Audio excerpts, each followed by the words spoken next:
The pearls of the mind are valuable and must be seriously safeguarded from the careless and the unconcerned. But to those who value truths explored, come, think with me.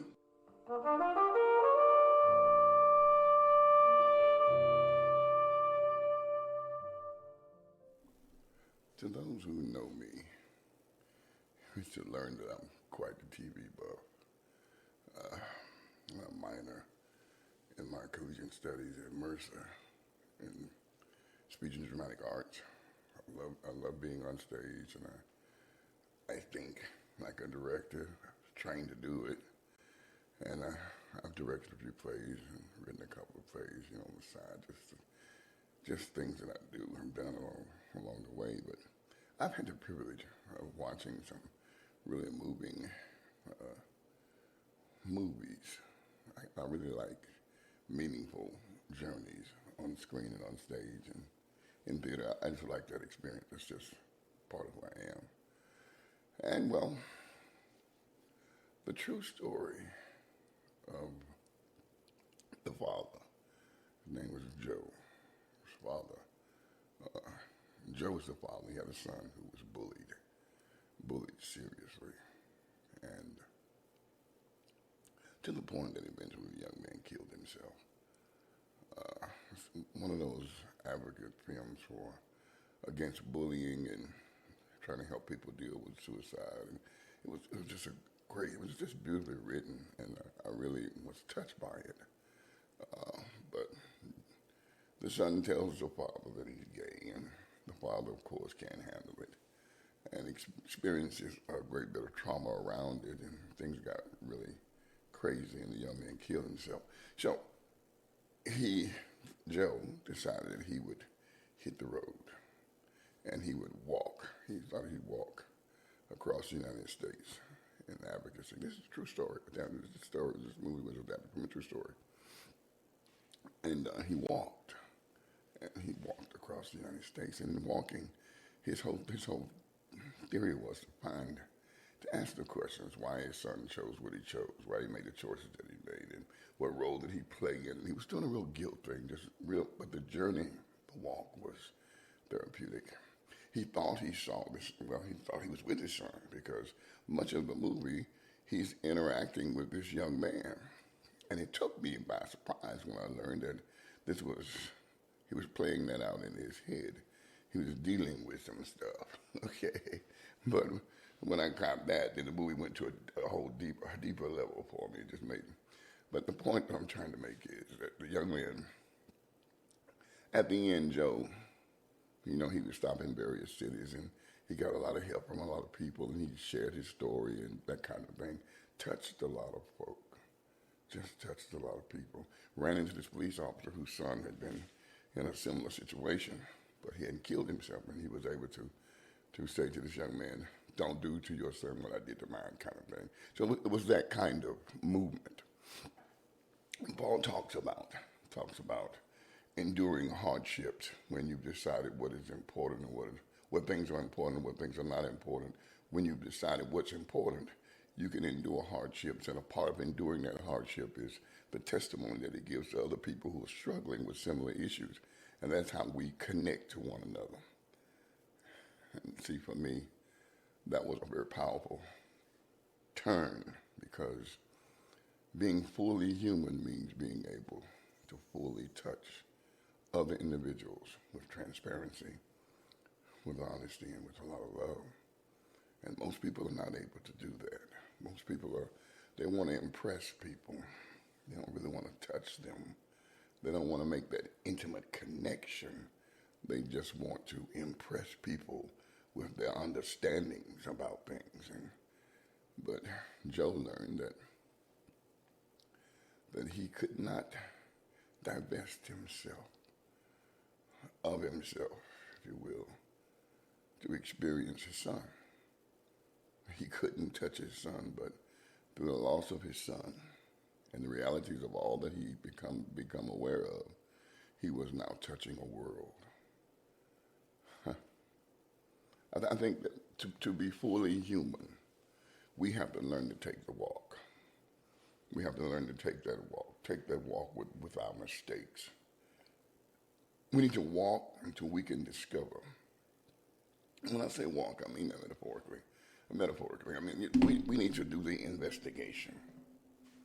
We need to do the walk that gives us a chance to be with ourselves and understand why we can't touch, why we won't touch, why we're resistant to touch, why we pretend to touch, why we we want to touch, when in reality, we just want to impress people with what we've discovered about ourselves, or what we want to discover about ourselves, or what we think we've discovered about ourselves. We're more inclined to have people bow to our grandiosity than to touch, to make the intimate connection, to remove the veil so that someone else can see the tracks of your tears. Someone else can explore and understand that your tears have become my tears, and my tears have become your tears. That's a lifetime experience. You won't find that. That's just rare. You won't find it much. But there are people who are planted in God's world that touch. That for that moment in time, they touch your heart. And do you know how that person is given that kind of empowerment?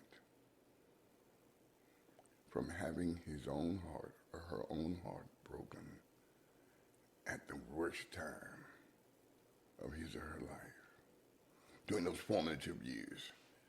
Once a child's heart is broken, oh my God, it's forever. And how he handles the brokenness will determine its purpose. Yeah. Frederick Douglass said it right. It is far better to raise strong children, strong boys, than to have to be bothered with mending broken men. I tell you, protect the child, teach the child, teach them the language of feelings, teach them the power and the suggestion of intimacy. You know, it's important. To be fully human means that you need to go on the walk and discover from every step that you take why you took that step. You know, self-intimacy. That's what Job was doing. Job was alone with himself. He left his wife and his other son at home in the movie, in the plot. I mean, it was a true story, so that's what he did. And he walked away and he tried to deal with himself. I am just so awakened in my own spirit about that kind of approach. Really dealing with oneself. Thinking, not just thinking, but thinking hard about the proclivities, the barriers you've created to avoid the intimate touch, yet yearning with such steadfastness to be included in someone else's orbit of intimacy, to be a quiet bystander experiencing as if you were in the vanguard. Such a cheap intimacy.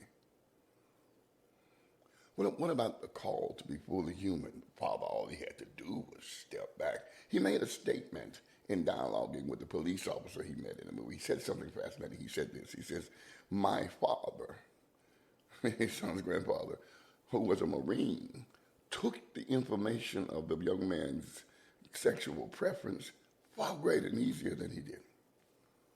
Which he said really made him have to think, forced him to do some thinking. And I said to myself, I bet it did.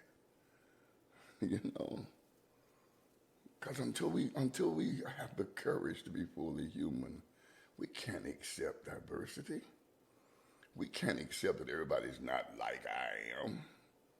In order for me to be comfortable, everybody's got to be like me. That's just the way that is. Take the walk, baby. You need to be walking right now. Walk through that storm and discover that what makes us unique is diversity. What makes us the same is what makes us different. Fully human. That's the goal. That should be the goal of every individual, to be fully human, to be able to experience every emotion that can be allowed to be experienced in one day. Take the roller coaster, baby. Up and down, upside down. You need that to become fully human. It's a walk. I thought, what a beautiful image to use for the idea of dealing with selfness, taking the walk. He walked all across the United States.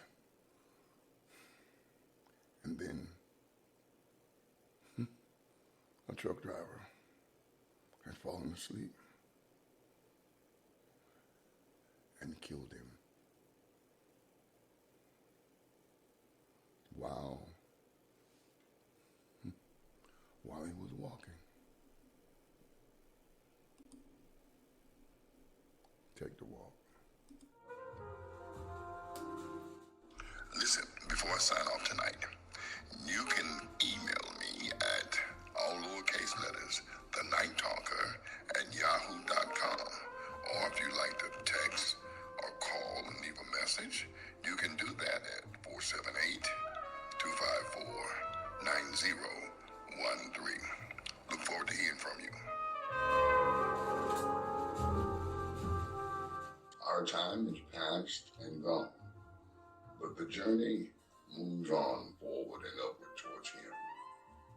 Until we meet again, consider the joy of this part of the journey.